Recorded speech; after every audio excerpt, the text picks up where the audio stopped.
Everyone and welcome to instant biology by doctor Neela. मैं फिर से आ गया हूँ आपके बीच में आपको एक बहुत इंपॉर्टेंट इन्फॉर्मेशन देने। आप में से कई सारे स्टूडेंट्स कंटिन्यूअसली रिक्वेस्ट करते हैं कि उनको इंटर्नशिप्स के बारे में बताया जाए। तो बहुत सारे आईआईटीज़ ऐसे हैं जो अपने यहाँ इंटर्नशिप्स करवाते हैं अलग अलग समय पे। तो इस समय आईआईटी कानपुर का एक नोटिफिकेशन आया हुआ है सर्ज प्रोग्राम के लिए।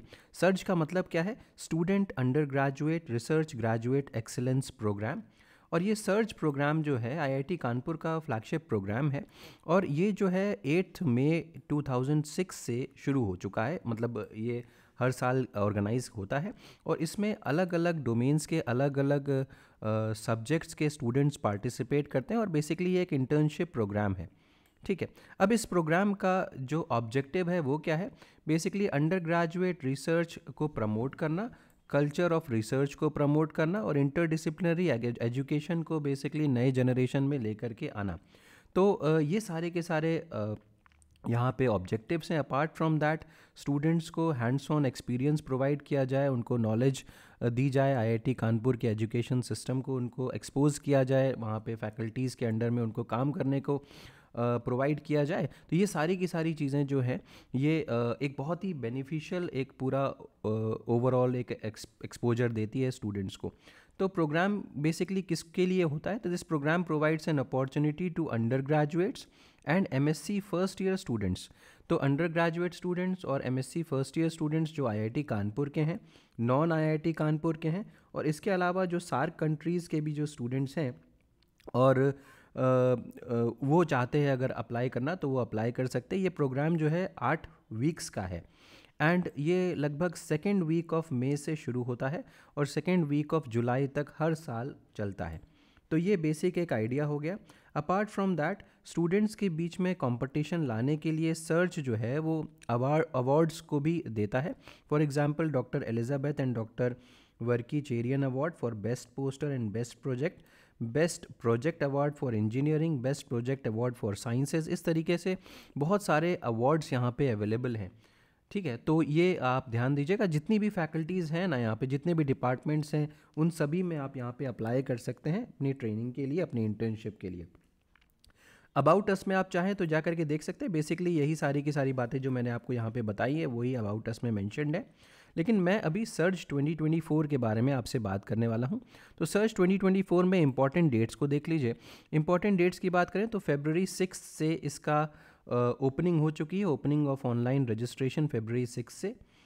अब तो यानी कि कल से इसकी जो मतलब जो रजिस्ट्रेशन जो है वो कल से इसका शुरू हो जाएगा। क्लोजिंग ऑफ ऑनलाइन रजिस्ट्रेशन देखूं तो फरवरी 2024 को क्लोज़ हो जाएगा।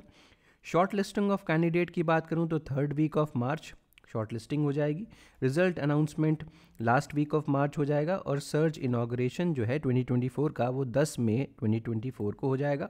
Date of completion 12 July 2024। Next, अगर मैं रजिस्ट्रेशन चार्जेस के बारे में बात करूं तो आईआईटी कानपुर के स्टूडेंट्स को कोई भी रजिस्ट्रेशन चार्जेस नहीं देने हैं।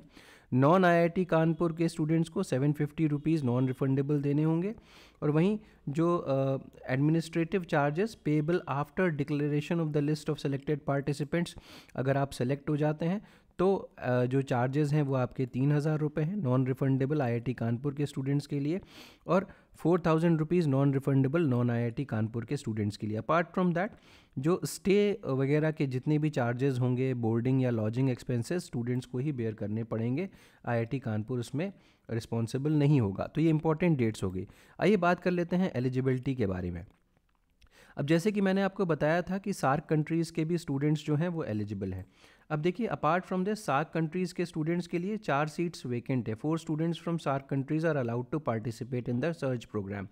ठीक है, समर 2024 की इंटर्नशिप का जो प्रोग्राम है उसमें 4 स्टूडेंट्स सार्क कंट्रीज़ के होंगे और ये सेलेक्टेड स्टूडेंट्स जो हैं उनको स्कॉलरशिप भी मिलेगी 12,500 रुपये, जिसमें कि ट्रैवल एक्सपेंसेस अप टू ₹10,000 और as per actual administrative charges reimburse भी हो जाएंगे। तो the details will be available from February 6, 2024 tentatively. Next, eligibility criteria SAARC students के लिए देखिए, BTech, BE, BArch, BS 3rd year completed होना चाहिए और अगर 5 ईयर प्रोग्राम है तो 3rd ईयर कंप्लीटेड और 4th ईयर कंप्लीटेड होना चाहिए। नेक्स्ट, बीएससी बीए अगर कर रहे हैं तो 2nd ईयर कंप्लीटेड होना चाहिए। नेक्स्ट, इंटरेस्टेड स्टूडेंट्स का जो CPI है वो 6 से ज़्यादा होना चाहिए, तभी वो ऑनलाइन रजिस्ट्रेशन फॉर्म को फिल कर सकते हैं। अपार्ट फ्रॉम दैट यहाँ पे रीसेंट पासपोर्ट साइज़ फ़ोटोग्राफ चाहिए होगी, और इसके अलावा single file in PDF format यहाँ पे चाहिए होगी। इसके अलावा रिसर्च प्रपोजल जो है 500 शब्दों से ज़्यादा नहीं होना चाहिए जो आप लिखेंगे, और करेंट ट्रांसक्रिप्ट की भी ज़रूरत पड़ेगी। ठीक, इसके अलावा रिकमेंडेशन लेटर्स आपको चाहिए होंगे, single file in PDF format, not more than 1 MB containing recommendation letter of any faculty who belongs to the applicant institute। और एक और भी मतलब कहने का मतलब है कि यहाँ पे लेटर 1 और ये लेटर नंबर 2, यानी कि 2 रेफरेंसेस यहाँ पे चाहिए होंगे। Search for non IIT Kanpur Indian students. अगर non IIT Kanpur Indian students को देखें तो देखिए एलिजिबिलिटी क्राइटेरिया वही है, ठीक है। BSc BA के बाद बस यहाँ पे जैसे कि BSc BA तक ही लिखा था, यहाँ पे MSc सेकेंड ईयर भी अलाउड है और फर्स्ट ईयर कंप्लीटेड होना चाहिए, बट यहाँ पे इसके अलावा बाकी सारी की सारी चीज़ें जो हैं वो सेम हैं, आप चेकआउट कर सकते हैं। रिकमेंडेशन लेटर यहाँ पर भी चाहिए, लेकिन there is no fix format of recommendation letter under this category. आप किसी भी फॉर्मेट में रिकमेंडेशन लेटर भेज सकते हैं, बट आपका जो रिकमेंडेशन लेटर होना चाहिए वो इंस्टीट्यूट के लेटर हेड के ऊपर होना चाहिए या रेस्पेक्टिव फैकल्टी मेंबर के लेटर हेड के ऊपर होना चाहिए, ठीक है। नेक्स्ट बात करते हैं search for IIT Kanpur students. अब IIT कानपुर के जो स्टूडेंट्स हैं उनके लिए CPI जो है वो 5.5 से ऊपर होना चाहिए, और इसके अलावा उनके are given an opportunity to work with the chosen mentor of IIT Kanpur. जो उन्होंने चूज़ किया होगा उसके साथ काम करने का उनको मौका मिलेगा। और it is necessary for the student to identify a professor who agrees to be his or her mentor during the summer internship and a suitable project to pursue for 8 weeks in the summer। तो ये हो गया। इसके अलावा यहाँ पे eligibility criteria दिया हुआ है BTech BS second year third year completed, dual degree अगर है तो सेकेंड थर्ड और फोर्थ ईयर कंप्लीटेड, और MSc अगर 2 ईयर का है तो फर्स्ट ईयर कंप्लीटेड होना चाहिए। इसके अलावा यहाँ पे बाकी सारी चीज़ें देखिए सेम ही हैं। अपार्ट फ्रॉम दैट देखिए आपका passport size photograph, single file PDF format, research proposal, current transcript, ये सब चीज़ें वही हैं, लेकिन यहाँ पे मेंटर सर्टिफिकेशन फ्रॉम प्रोफेसर आपको चाहिए होगा, यानी कि सर्टिफिकेशन ऑफ द मेंटर।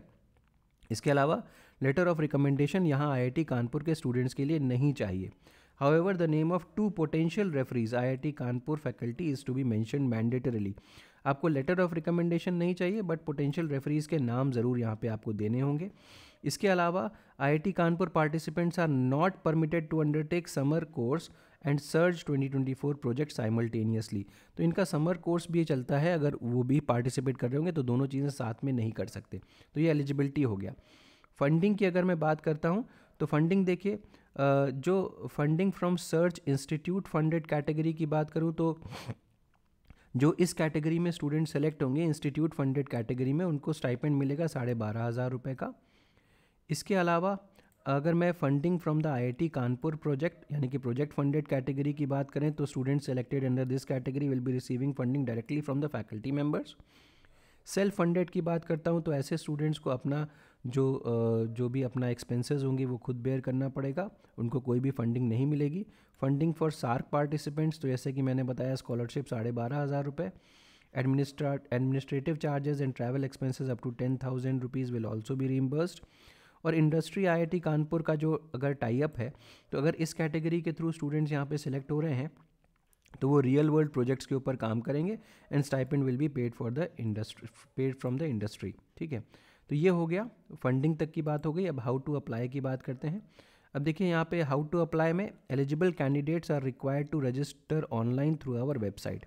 अब यहाँ पे देखिए ये लिंक है, आप इसके ऊपर क्लिक कर सकते हैं और आप अप्लाई कर सकते हैं। अब देखिए अभी फ़िलहाल जो लिंक है वो इनका फंक्शनल नहीं है। क्यों? क्योंकि ये जो है लिंक कल से ओपन होगा, तो आप कल इसके ऊपर क्लिक करके चेक कर सकते हैं। अब चेक योर एलिजिबिलिटी में भी आप देख सकते हैं, यहाँ पे क्लिक करके आप एलिजिबिलिटी चेक कर सकते हैं। मैं ऑलरेडी आपको एलिजिबिलिटी बता चुका हूँ, तो आप वहाँ से अपनी एलिजिबिलिटी चेक कर सकते हैं। ऑनलाइन रजिस्ट्रेशन February 6 से अवेलेबल होगा February 20 तक, तो याद रखिएगा। Please follow the steps below for your registration. अब देखिए इनकम्प्लीट रजिस्ट्रेशन आपका नहीं होना चाहिए, तो रजिस्टर क्या क्या तरीके हैं। देखिए सबसे पहले स्टेप नंबर 1 आप रजिस्टर कर लीजिए। रजिस्ट्रेशन के लिए ये लिंक दिया हुआ है। 3 अलग अलग कैटेगरीज़ हैं। IIT कानपुर के स्टूडेंट हैं तो उसको चूज़ करिए, नॉन IIT कानपुर के तो उसको, सार्क के तो उसको। अब सार्क कैटेगरी में नेपाल और भूटान के स्टूडेंट्स को अलाउ किया जा रहा है। फिर आप कंप्लीट कर लीजिए रजिस्ट्रेशन, उसके बाद आप पेमेंट कर दीजिए फ़ीस का 750 रुपये।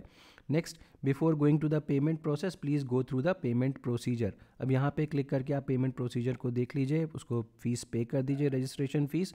और फेज़ 2 में क्या करना है, ऑनलाइन रजिस्ट्रेशन फॉर्म को कंप्लीट कर लीजिए और उसके बाद आपको स्टेप बाय स्टेप सारे फॉर्म को पूरा फिल करना होगा।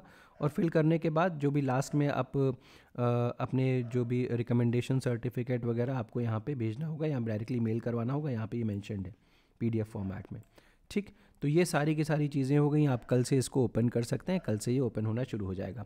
तो उम्मीद है कि ये वीडियो आपके लिए यूज़फुल रहा होगा। अगर यूज़फुल रहा है तो प्लीज़ इसे लाइक करिएगा, चैनल को सब्सक्राइब करना ना भूलिएगा, बेल आइकन को ज़रूर प्रेस करिएगा और अपने फ्रेंड्स के साथ भी ज़रूर शेयर करिएगा। Thank you so much, have a good day.